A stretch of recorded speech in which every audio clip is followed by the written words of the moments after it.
Let's head back to my room, my hotel room, head to bed, wake up in the morning, and over there at the hotel where I'm staying at.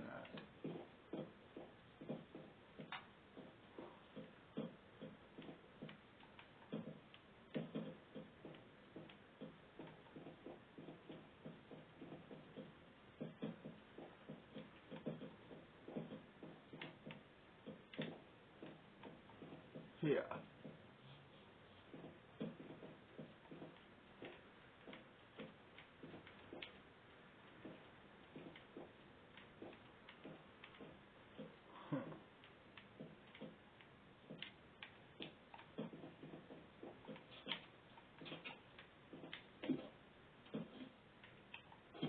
Okay, she's asleep, good.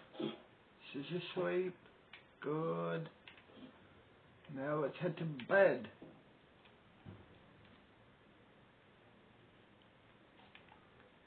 It's 7 in the morning.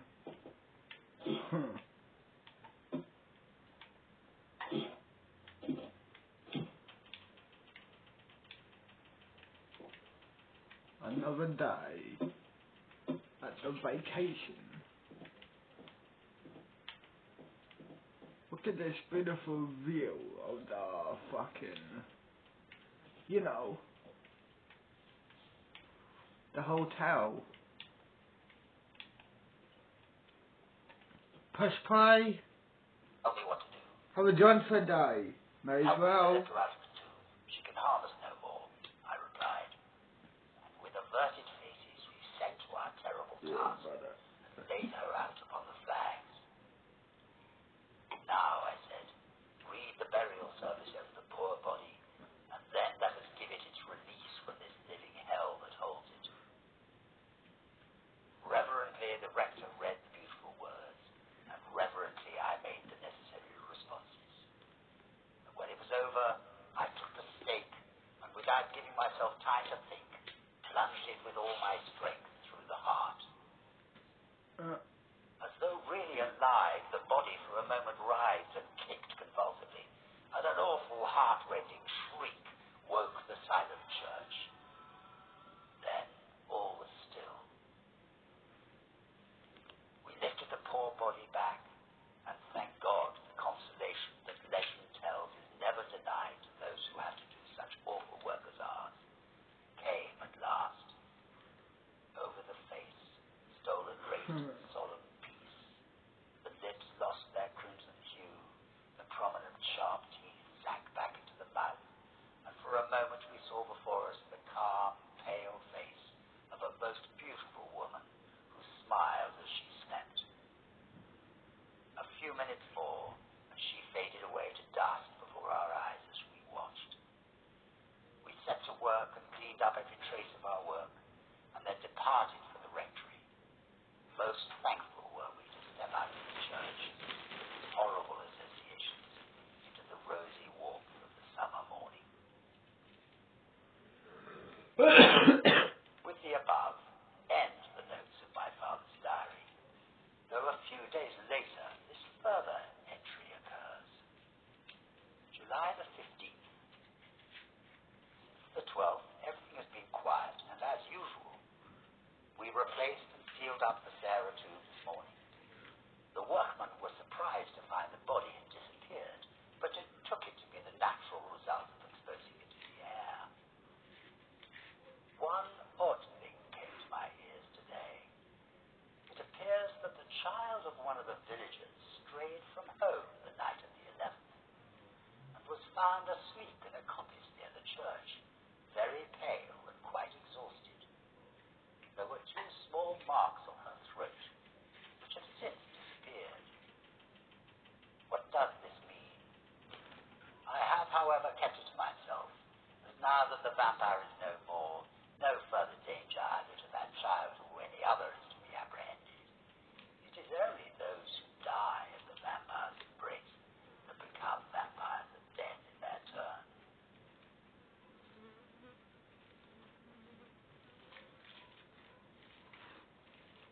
I hope you've enjoyed our stories. We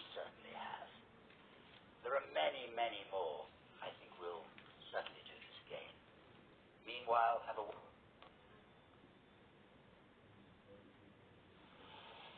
I do hope you've enjoyed our scary stories so far. Remember to press the subscribe button. We now bring you another Cotswold tour, this time following a gruesome trail of horrific events. Theft, murder, poison, and hangings. They're all to come in the next episode.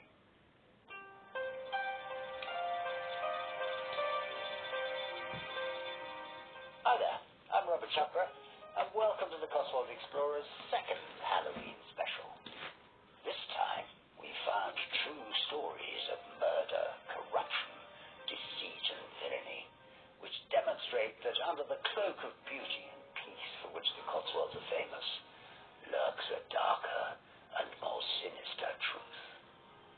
Once you've enjoyed the stories, by following the link in the description of this video, you can buy your own guidebook.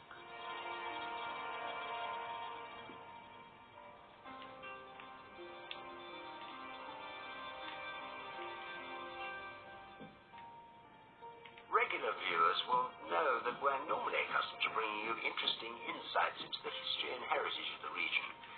But tonight, we're presenting you with some of the darker sides of the place. This picture postcard, beautiful place, has on many occasions played host to murder, theft, beatings, and alcohol-fueled crimes of one kind or another. In this Halloween special, we're going to tell you a selection of these horrific tales, beginning at the very northern tip of the region, somewhere we visited quite recently, the Quintons. In the little Warwickshire village of Lower Quinton in the summer of 2021, we merely scratched the surface of this sinister tale. Pause it. Let's head to my room. Head to bed. Wake up in the morning. Go to some in the hotel. 7 in the morning. Let's go to some in the hotel, I guess. May as well, right?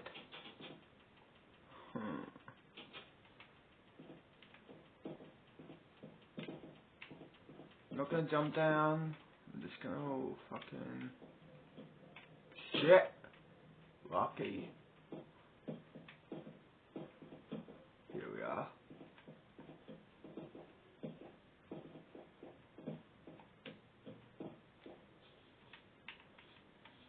Look at this place. It's like the Smokes movie. Like I said, this hotel is owned by Disney.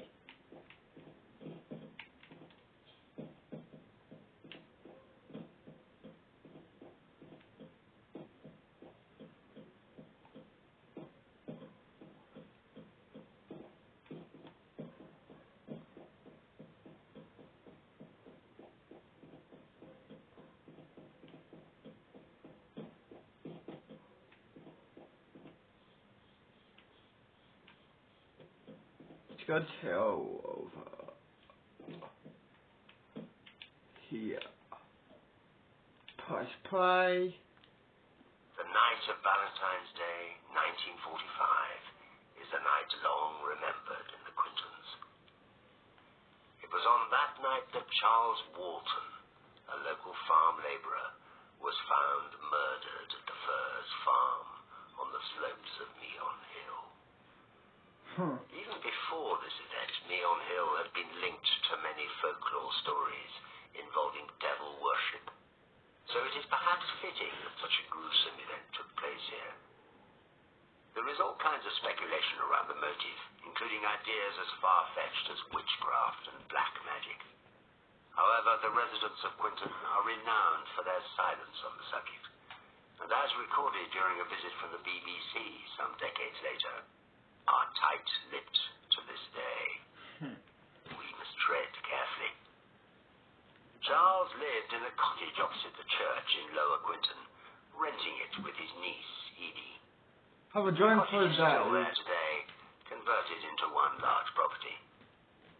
Yeah, but Charles was apparently well liked in the village, although described as something of a recluse and a loner, with a reputation for having an affinity with the animal kingdom. He had trained horses in his youth. It is said that wild birds would flock to his hand to be fed, and angry dogs could be tamed at the sound of his voice.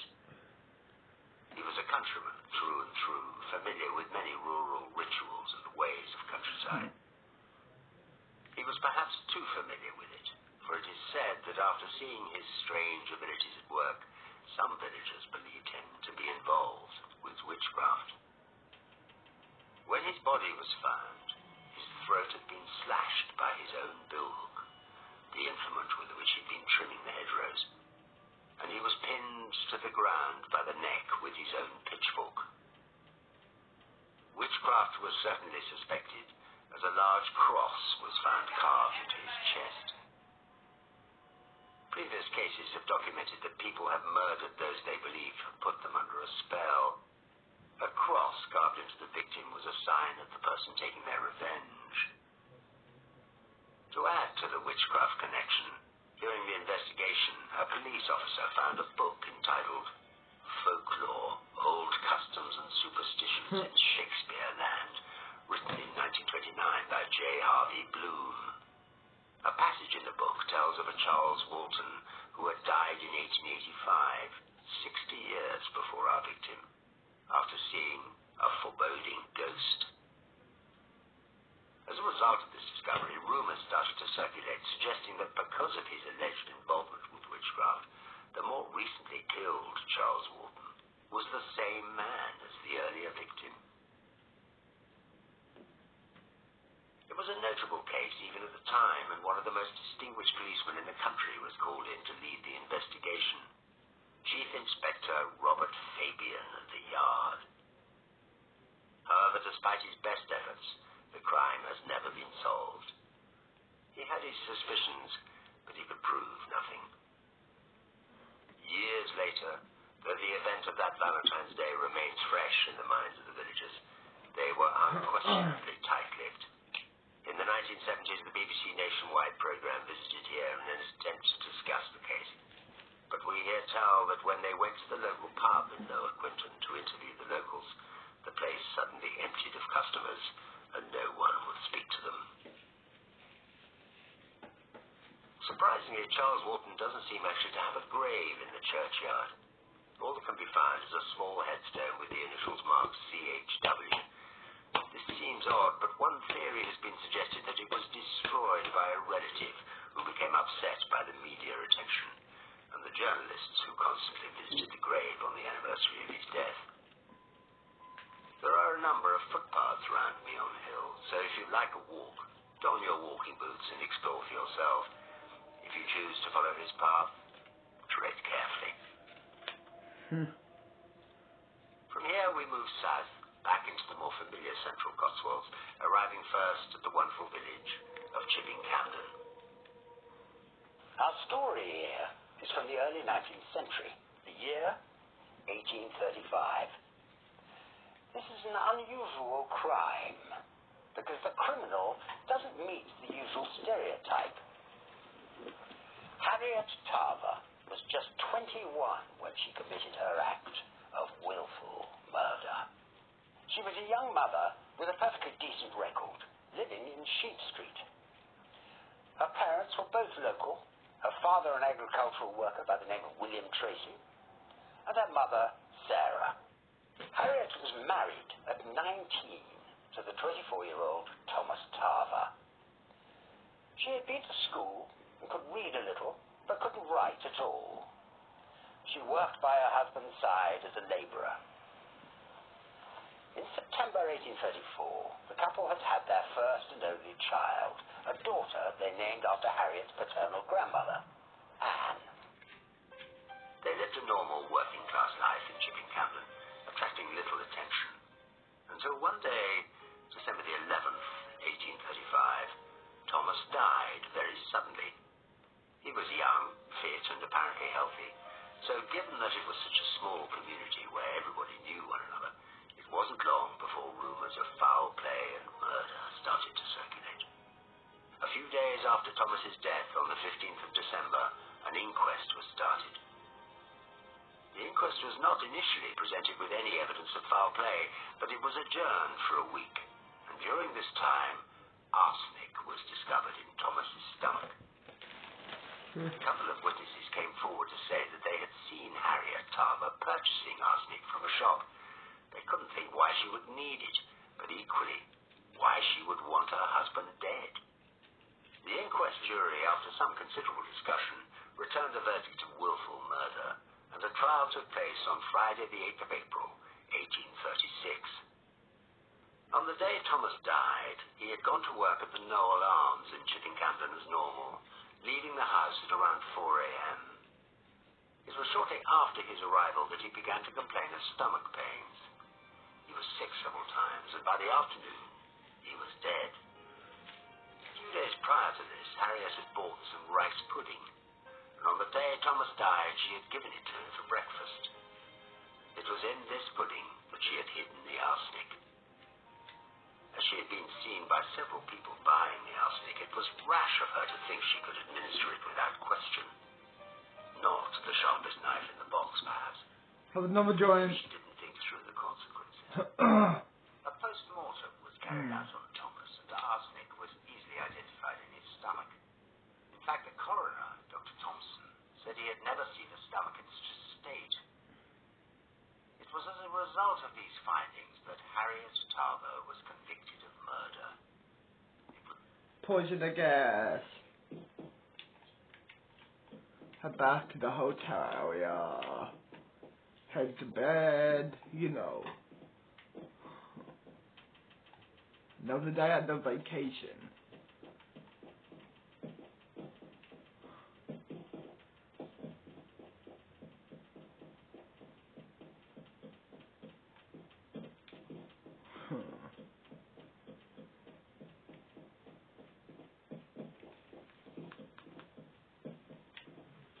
Shit.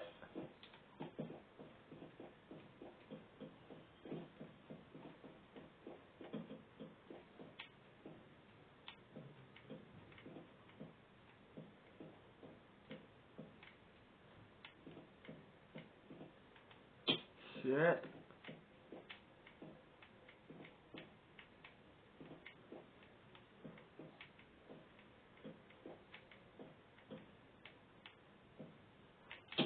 Fuck.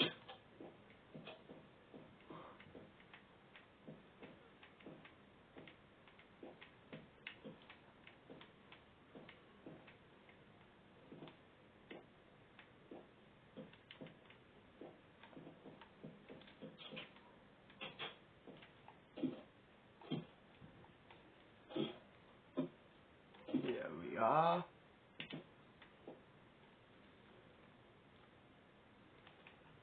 Seven in the morning. Let's head out now, I guess. Go chill somewhere at the hotel. Why not?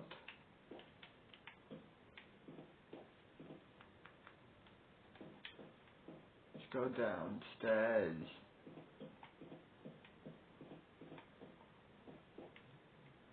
Shit.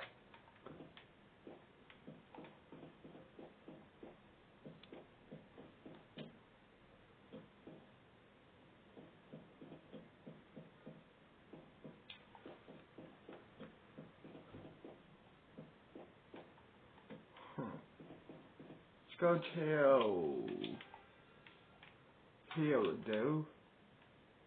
Press play. To her surprise, she had apparently fully expected to be acquitted. Hold on for day. Finally confessed to and the press reported that her motive was that she was in love with another man. She was not given much time to reflect upon her crime, however.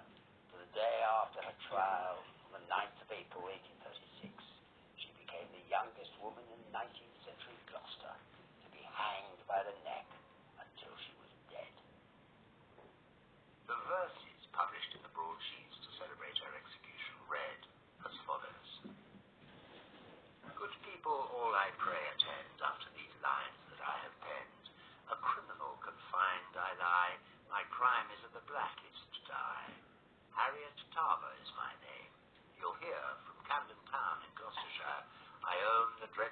mead I've done, and now my glass is nearly run. A loving husband once I had, which ought have made a wife's heart glad, but Satan he tempted him so, that I resolved the deed to do. To poison him was my intent, and to take his life I was fully bent. White arsenic I did apply, which for the same I'm condemned to die. By him a lovely child I bore, and alas I ne'er shall see it more. O Lord, thou be a parent kind to my orphan child which I leave behind. God grant it may a warning take of its mother's untimely fate, from the paths of vice and bad company, from all such crimes pray keep it free. When my trial came on clear, with a heavy heart I did appear. The jury they did guilty cry, and soon I was condemned to die. Back to the death cell I was ta'en, 48 hours to remain, and there my time to spend in prayer, hoping to meet my Saviour there. You married women, where'er you be, I pray take warning now by me. Pray love your husband and children too, and God his blessing will bestow. Hark, now I hear my passing bell, now I must bid this world farewell. And when the fatal bolt shall fall, the Lord have mercy on my soul. We move south now from Chiving Camden to Bolton on the Hill. Have another one. Our next tale will face. Have another It one. was a perfect area for opportunistic thieves. In a rural region like this, there was a clear line between rich and poor. Robert Jones fell clearly into the latter category.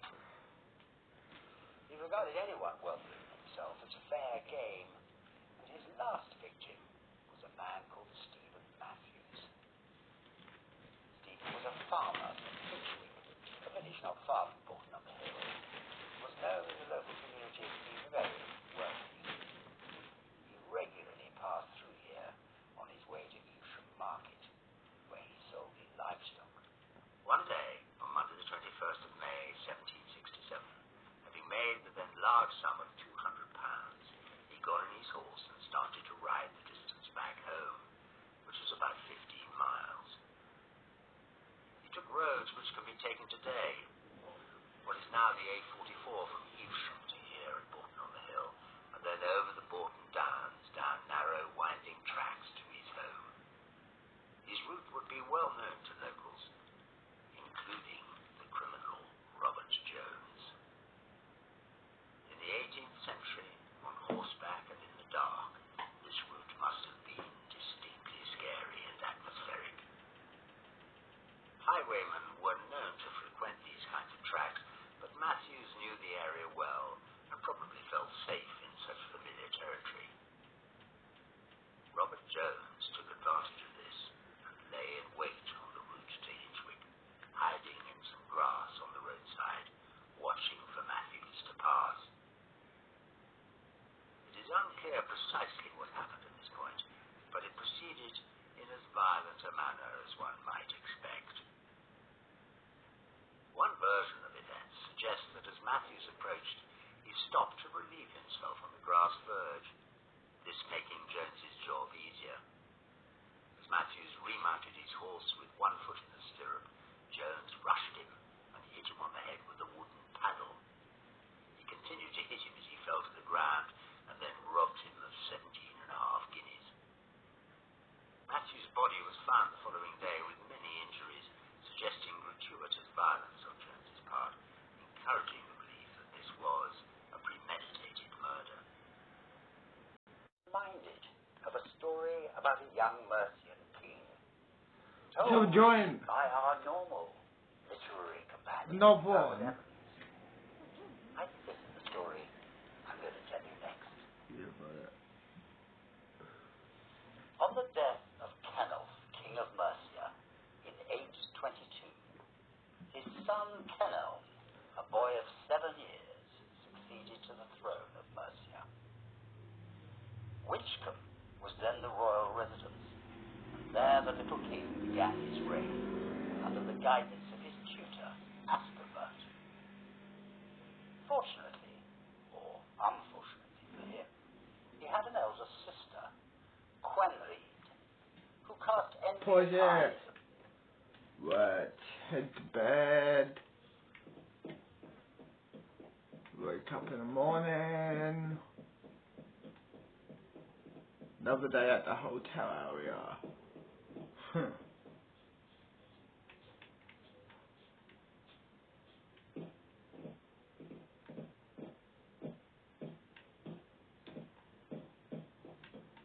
My time machine is at the Western holder to charge it. I did not know the time machine need to be charged, but now I know. So yeah, whenever I need it, I can just go to the charging bay for the time machine area, for the time machines, and yeah, you know, shit. Tomorrow, let's go to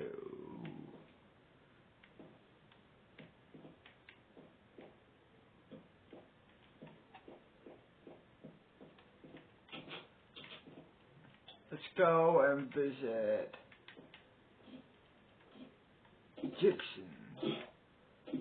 Gibson City. Why not, right? Head to bed. 7 in the morning.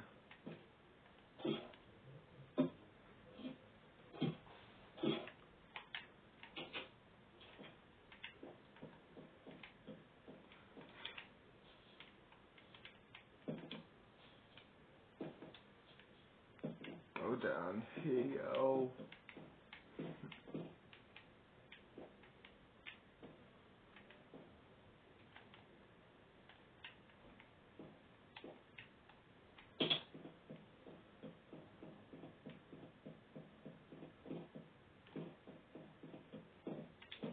Have a blunt for the day.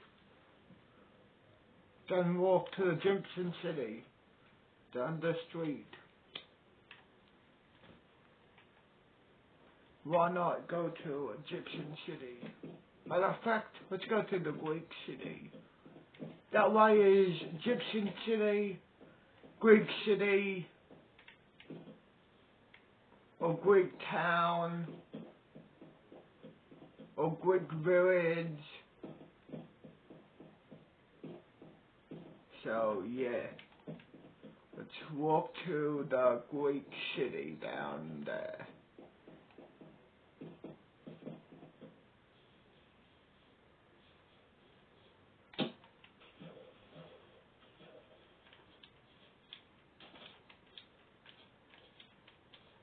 I guess I'll see you whenever I'm at the Greek City.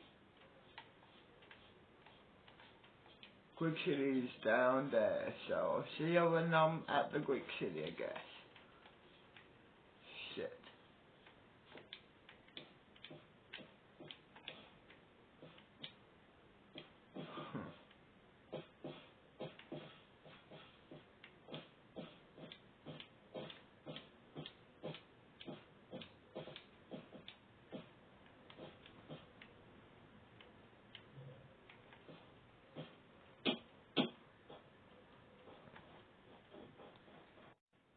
Here we are at Greek City. One of the Greek City anyway.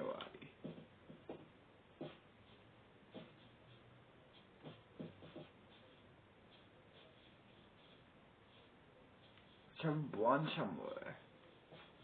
Go chill.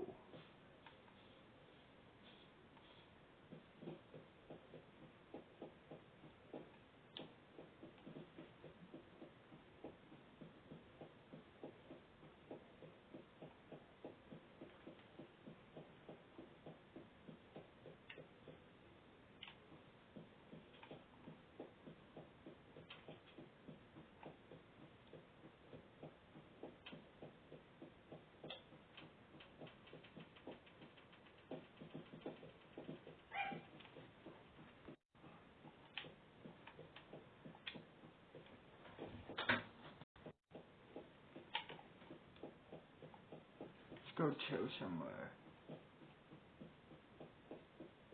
Let's go to, I don't know, maybe up here. Up here would do. Right. Here would do.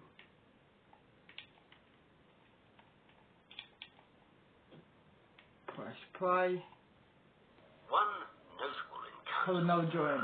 was in 1860. An estate worker called Fred Simmons was asked to fix a broken blind by the then chaplain of the castle, Emma Dent. Having repaired the blind by candlelight one night, he was returning via the Chandos room when his candle was suddenly extinguished.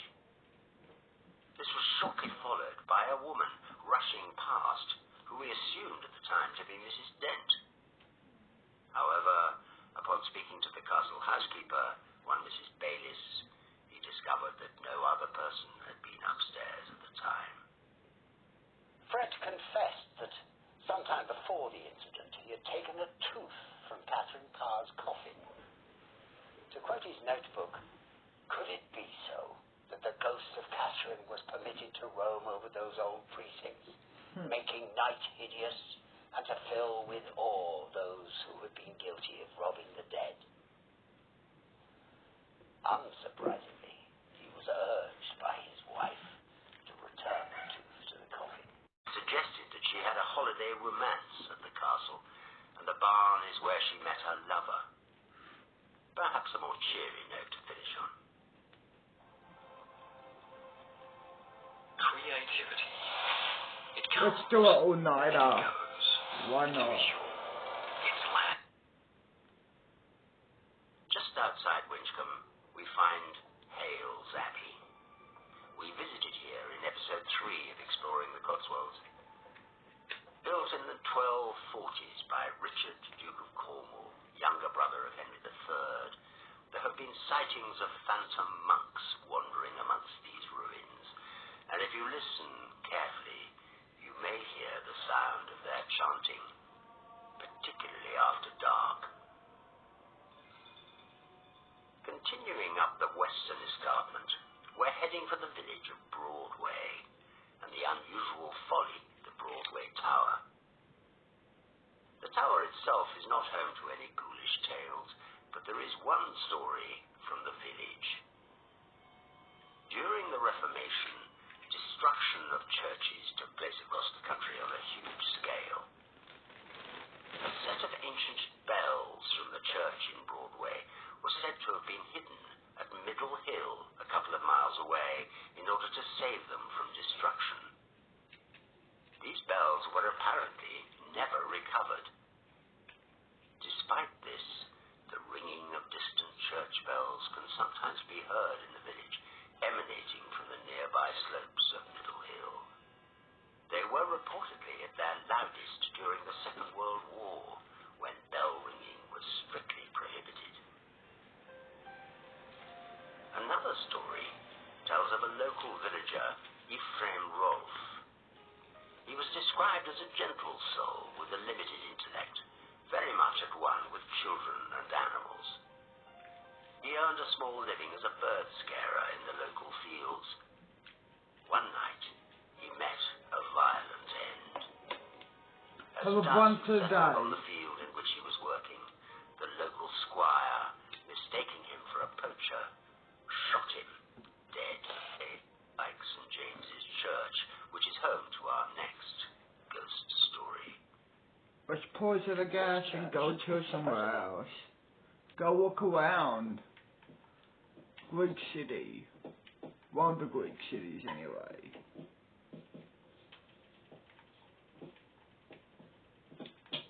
Yellow, white. Go have a look around. See what they have to offer. Right? I'm a time traveler. I'm a visitor to this year, to the year.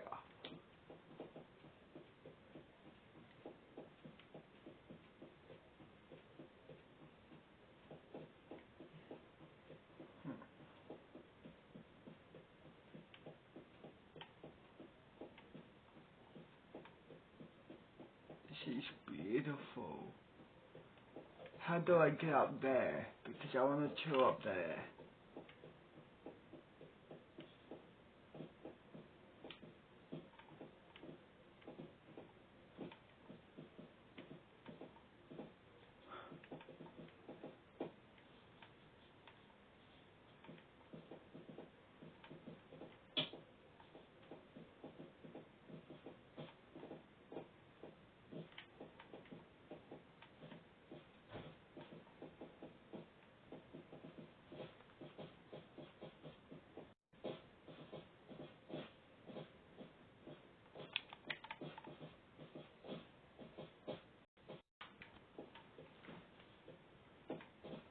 Oh, it's just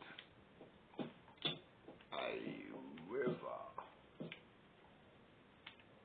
Okay, it's just a river. Nothing special. God damn it. I have to go all the way back down.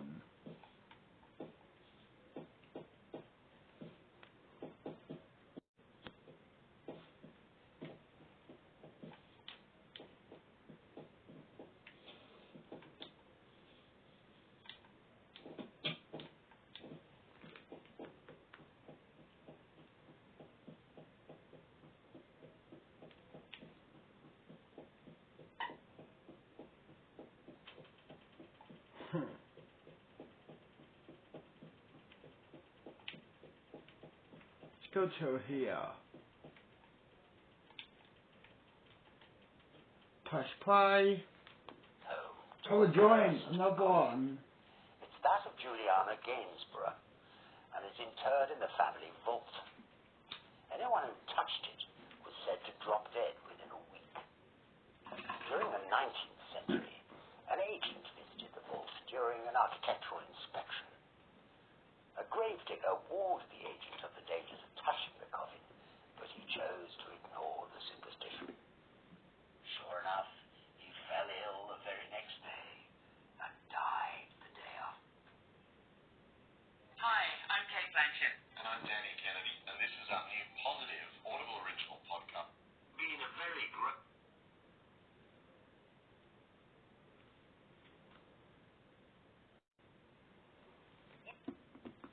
What's up, everybody? Welcome to Chasing Static. Now, if you follow me on Twitter, which if you're not, you should Come be, join. at IGP. Super simple. Go give me a follow. If you follow me there, you'll know that I've been talking about this game for quite some time. You've definitely seen it. It caught my interest pretty much immediately. It's this game focused on sonic exploration. We're going to be using instruments to locate different signals and frequencies. You guys are going to like this. Let's give it a go.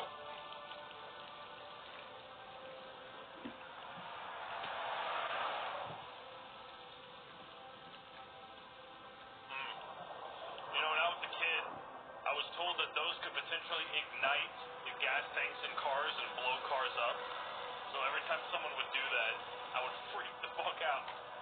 This is beautifully pixelated so far. Hello? Oh, I can move. Gear stick used. Can I open my door?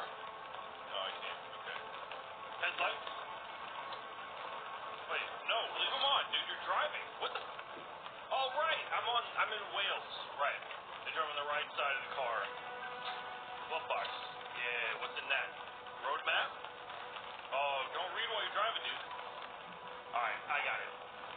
Map memorized. Whoa. Park? And what? Aywid? Aywid? How the fuck did you say that? Jesus. My parents weren't exactly ones to break tradition.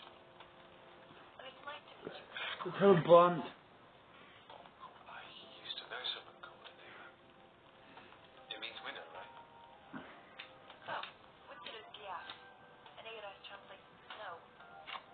Oh, my Welsh is a little rusty.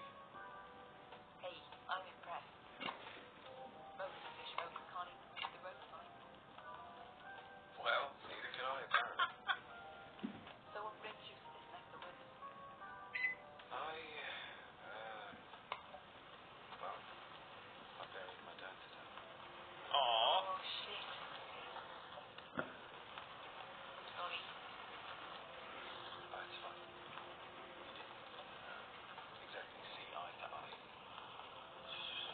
had left when I'm 6.